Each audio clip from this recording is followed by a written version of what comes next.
ऐसे व्यक्ति से पूछना कि आप शंकराचार्य हैं कि नहीं हैं, साबित करने के लिए कहा जा रहा है। किस बात से साबित करना कोर्ट है? में मामला था ना लंबित कि अभी कोर्ट में देखिए, कोर्ट में मामला किसी पर कोई भी कर सकता है। सनातन धर्म का कोर्ट अलग होता है और न्यायपालिका और कार्यपालिका का कोर्ट अलग होता है। इसके पीछे सिर्फ कारण यही है कि वो गुणगान नहीं करते हैं, वो सत्य बात करते हैं, सत्य वचन के पुजारी हैं। शंकराचार्य जी वो शंकराचार्य हैं जिनको शंकराचार्य स्वामी स्वरूपानंद सरस्वती ने जोशी मठ का मठाधीश पीठाधीश्वर बनाकर अपना प्राण त्यागा था। क्योंकि प्रधानमंत्री 5 साल में ही बदल सकता है, 10 साल में बदल सकता है, 15 साल में बदल सकता है, मुख्यमंत्री भी 5, 10, 15 में बदल सकता है। लेकिन जो एक बार शंकराचार्य किसी पीठ का हो गया, वो जीवंत उसी पीठ का शंकराचार्य रहेगा जब तक, तब तक कि वो उनकी मृत्यु ना हो। शंकराचार्य से बड़ा भारत में कोई पद नहीं होता है, क्योंकि भगवान के बाद अगर स्थान किसी का होता है तो शंकराचार्य जी लोग का ही होता है। मोदी जी भी नहीं बोले। सतुआ बाबा की डिफेंडर और कौन कौन गाड़ी अंदर जा रही है, पूजा हो रही है, टीका लग रहा है, और शंकराचार्य जो देश के सबसे बड़े आदमी हैं, पहले व्यक्ति हैं, उनकी गाड़ी को रोकेंगे तो कोई नहीं जीत पे बैठेगा। वही अखिलेश यादव थे जिन्होंने इन पर लाठियां बरसवाई थी। देखिए, आदमी गलती करता है तो फिर सुधारता भी है। अखिलेश यादव जी कुंभ के मेले में उनके आश्रम में जाकर प्रयागराज में और उनसे मिलकर सारी भूल चूक को समझा था आपस। इस घटना में पहले राजनेता हैं अखिलेश यादव जी जिन्होंने टेलीफोनिक टॉक किया और बोला कि मैं आपके साथ हूं और निकट भविष्य में मैं जल्दी आपसे आकर मिलूंगा। कोई नेता नहीं किया। अखिलेश यादव जी का बात करने का मतलब लोगों के दिमाग में ये घुस गया कि ये शंकराचार्य जी विरोधी हैं, हमारे पक्ष के नहीं हैं। शंकराचार्य जी पीछे एक कदम भी हटने वाले व्यक्ति नहीं हैं। शंकराचार्य जी सत्य की मार खा रहे हैं, वो सत्य बोलने की मार खा रहे हैं। सत्य की वजह से उनको प्रताड़ित किया जा रहा है, परेशान किया जा रहा है। साथियों, बहुत बहुत स्वागत है खुशखबरिया में। स्वामी अभिमुक्तेश्वरानंद की जो पालकी प्रयागराज के माघ मेले में रोकी गई, अब एक खबर सामने आ रही है कि उनको मेला प्रशासन की तरफ से नोटिस थमा दिया गया है और कहा गया कि पहले आप साबित करें। 24 घंटे का टाइम दिया गया कि आप शंकराचार्य हैं कि नहीं हैं। सुप्रीम कोर्ट का जो मामला था अक्टूबर 2022 का, उसको लेकर उल्लेखित किया गया है। और रात में उनके जो है शिविर के बाहर जब उनके लोग थे, जो उनके शिष्य थे, उनको नोटिस थमाने के लिए प्रशासन के अनिल कुमार गए तो नोटिस नहीं लिया गया। उन्होंने कहा कि आप सुबह आइए। सुबह गए तो नोटिस किसी ने नहीं लिया और उनके जो है शिविर के बाहर चिपका दिया गया। 24 घंटे का टाइम दिया गया है। तो ये नया अपडेट इस मामले में आया है। तो इस पर हमारे साथ बातचीत करने के लिए शशि प्रताप सिंह जी हैं। उनसे हम जानेंगे कि क्या सचमुच शंकराचार्य वो नहीं है या प्रशासन तय करेगा कि कौन शंकराचार्य कौन नहीं है। बहुत बहुत स्वागत है आपका। जी बहुत बहुत धन्यवाद आपका। आप भी मानते हैं मेला प्रशासन ने जो किया है सही है या गलत है? देखिए, मेला प्रशासन ने जो भी किया है किसी शंकराचार्य जी के साथ, संत सन्यासी महात्मा साधु किसी के साथ, वो बहुत आपत्तिजनक है। दूसरी बात कि शंकराचार्य हिंदू धर्म और सनातन धर्म में एक भगवान के रूप होते हैं और भगवान का अपमान करना मतलब अपने आप को शर्मसार करना होता है। हम लोग सनातनी और हिंदू हैं। जो भी शंकराचार्य हैं, साधु महात्मा हैं, संत सन्यासी हैं, योगी हैं, सबका हम लोग सम्मान करना जानते हैं। और शंकराचार्य जी के पास प्रोटोकॉल की भी व्यवस्था है। और शंकराचार्य जी वो शंकराचार्य हैं जिनको शंकराचार्य स्वामी स्वरूपानंद सरस्वती ने जोशी मठ का मठाधीश पीठाधीश्वर बनाकर अपना प्राण त्यागा था। ऐसे व्यक्ति से पूछना कि आप शंकराचार्य हैं कि नहीं हैं, साबित करने के लिए कहा जा रहा है। किस बात से साबित करना कोर्ट है? में मामला था ना लंबित कि अभी कोर्ट में देखिए, कोर्ट में मामला किसी पर कोई भी कर सकता है। उनके खिलाफ लोग गए थे। देखिए, सनातन धर्म का कोर्ट अलग होता है और न्यायपालिका और कार्यपालिका का कोर्ट अलग होता है। सनातन धर्म का ये सिर्फ आप समझते हैं? सरकार देखिए, मैं जो समझता हूँ वही बता रहा हूँ आपको। सरकार तो कहा जा रहा है योगी जी की सरकार हिंदू रक्षक है। देखिए, योगी जी राजनीतिक मुख्यमंत्री हैं, समझे कि नहीं? धार्मिक भी तो हैं। धार्मिक थे। जब वो गोरखपुर मठ में जाते हैं तो धार्मिक हो जाते हैं। जब गोरखपुर मठ से 25 करोड़ लोगों को देखने के लिए आते हैं मुख्यमंत्री के तौर पर, तो राजनीतिक मुख्यमंत्री होते हैं। इस बात से कोई नकारा नहीं जा ये सकता। योगी जी के इशारे पर नोटिस जारी हुआ है? नहीं, देखिए अब किसके इशारे पर हुआ है, क्या हुआ है, तो मेला प्रशासन जानेगा।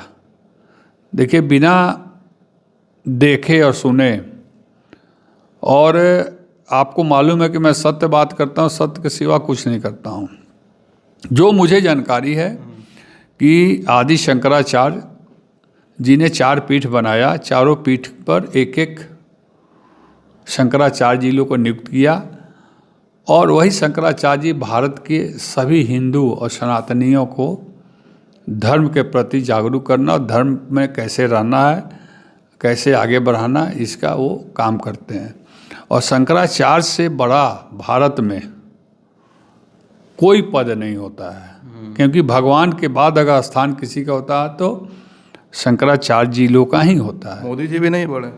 नहीं, प्रधानमंत्री मुख्यमंत्री कोई बहुत बड़ा पद नहीं है, वो एक तरह से समझ लीजिए कि राजनीतिक और लोकतांत्रिक पद है। क्योंकि प्रधानमंत्री 5 साल में ही बदल सकता है, 10 साल में बदल सकता है, 15 साल में बदल सकता है, मुख्यमंत्री 5, 10, 15 में बदल सकता है। लेकिन जो एक बार शंकराचार्य किसी पीठ का हो गया, वो जीवंत उसी पीठ का शंकराचार्य रहेगा जब तक, तब तक कि वो उनकी मृत्यु ना हो जाए। तो बहुत बड़ा पद है शंकराचार्य जी का। आप इतिहास में जाएंगे तो Shankaracharya ji the first person of India, मतलब जो 4 शंकराचार्य हैं पूरा पश्चिम उत्तर दक्षिण में। तो ये हो क्यों रहा है इस तरह से? वो अनशन पर पिछले 48 घंटे होने वाले हैं, बैठे हुए, ना दाना खा रहे, ना पानी पी रहे हैं। अब देखिए शंकराचार्य जी के साथ पहली बार नहीं हुई है, आए दिन शंकराचार्य जी के साथ, खासकर जोशी मठ के शंकराचार्य जी के साथ, वही तो मैं पूछ रहा हूँ क्यों ऐसा उन्हीं के साथ? ये बराबर होता रहता है। इसके पीछे सिर्फ कारण यही है कि वो गुणगान नहीं करते हैं, वो सत्य बात करते हैं, सत्य वचन के पुजारी हैं, और जो भी सत्य वचन की बात करेगा, सत्य बात करेगा, उसके साथ यही होगा, चाहे वो शंकराचार्य हों, चाहे शशि प्रताप सिंह हों। आज जब अखिलेश यादव उनसे फ़ोन पे बात कर रहे हैं, वो मुस्कुरा भी रहे हैं बात करते हुए, लेकिन लोग उनको याद दिला रहे हैं कि वही अखिलेश यादव थे जिन्होंने इन पर लाठियां बरसवाई थी। देखिए आदमी गलती करता है तो फिर सुधारता भी है, समझे कि नहीं। बाप अपने बेटे को एक थप्पड़ मारता है गलती पर, तो बेटा आगे से वो गलती नहीं करता है। तो जाने अनजाने में वो घटना घटी थी, मुझे भी मालूम है। उसके बाद अखिलेश यादव जी कुंभ के मेले में उनके आश्रम में जाकर प्रयागराज में, और उनसे मिलकर सारी भूल चूक को समझा था आपस में, पश्चाताप किए जी। उसके बाद इस घटना में पहले राजनेता हैं अखिलेश यादव जी जिन्होंने टेलीफोनिक टॉक किया और बोला कि मैं आपके साथ हूं और निकट भविष्य में मैं जल्दी आपसे आकर मिलूंगा। कोई नेता नहीं किया। तो योगी जी क्यों नहीं? अखिलेश यादव जी का बात करने का मतलब लोगों के दिमाग में ये घुस गया कि ये शंकराचार्य जी विरोधी हैं, है पक्ष के नहीं हैं, विपक्ष के शंकराचार्य। जबकि शंकराचार्य जी पूरे देश के एक एक जनता के लिए, विदेश के 6 देश के बड़े शंकराचार्य हैं। नेपाल भी इसमें आता है, बांग्लादेश भी, कई देश के शंकराचार्य हैं। तो ऐसे लोगों को सही बात बोलने का मतलब है कि आप विरोधी हैं। वही चीज़ शंकराचार्य जी के साथ हो रहा है। लेकिन मुझे पूरा विश्वास है शंकराचार्य जी पीछे एक कदम भी हटने वाले व्यक्ति नहीं हैं, क्योंकि शंकराचार्य जी सत्य की मार खा रहे हैं, वो सत्य बोलने की मार खा रहे हैं। सत्य के वजह से उनको प्रताड़ित किया जा रहा है, परेशान किया जा रहा है। तो सत्य बोलने वाला हमेशा प्रताड़ित होता है, परेशान होता है, कहा जाता है कि हारता नहीं। साधु संत कहा जाता है कि बड़े विनम्र होते हैं, तो उनको तो मान जाना चाहिए। अब जिद पे बैठे हैं कि जो माफ़ी मांगेंगे प्रशासन या सरकार तभी हम हटेंगे। मेरी बात सुनिए, तो जिद है ना ये। देखिए जिद नहीं उसको कहते हैं। जिद किसको कहते हैं?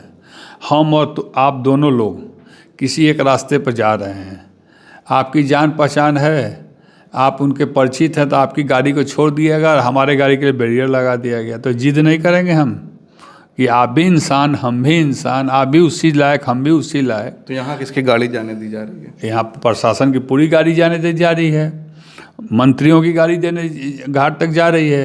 ये तो शंकराचार्य जी सबसे बड़े आदमी हैं। एक तो सतुआ बाबा का भी वीडियो वायरल हो रहा है। तो बताइए सतुआ बाबा की गाड़ी जाएगी? मतलब करोड़ों की गाड़ी। भाई हम लोग भी तो चश्मदीद तो है नहीं, हम लोग भी तो सोशल मीडिया पर ही आधार पर बोल रहे हैं। सतुआ बाबा की डिफेंडर और कौन कौन गाड़ी अंदर जा रही है, पूजा हो रही है, टीका लग रहा है। और शंकराचार्य जो देश के सबसे बड़े आदमी हैं, पहले व्यक्ति हैं, उनकी गाड़ी को रोकेंगे तो कोई नहीं जीत पे बैठेगा। सत्य देखिए कितना लड़ेगा, वो जीत करेगा ही, और लड़ेगा और जीतेगा। सत्य सत्य हारता नहीं है कभी। मैंने जीवन में देखा है सत्य की हार कभी नहीं हुई है। परेशान हुआ है लेकिन हारा नहीं है सत्य, ना ना कभी नहीं, कभी नहीं। चलिए, बहुत बहुत धन्यवाद हमसे बातचीत करने के लिए। अभी जब हम ये खबर कर रहे हैं तो अभी तक जो है अनशन पर बैठे हुए हैं और प्रशासन ने उन्हें 24 घंटे का टाइम दिया। सुबह वो 9 बजे लगभग नोटिस उनके शिविर के बाहर चस्पा हुई है। अब देखना ये होगा कि इस पूरे मामले पर प्रशासन की तरफ से क्या होता है, क्योंकि अब मामला जो है बराबर पेचीदा होता चला जा रहा है। आप क्या सोचते हैं? अपनी राय ज़रूर कमेंट करें। आप देख रहे थे खोज खबरिया बनारस से। मैं उबैद, बहुत बहुत शुक्रिया।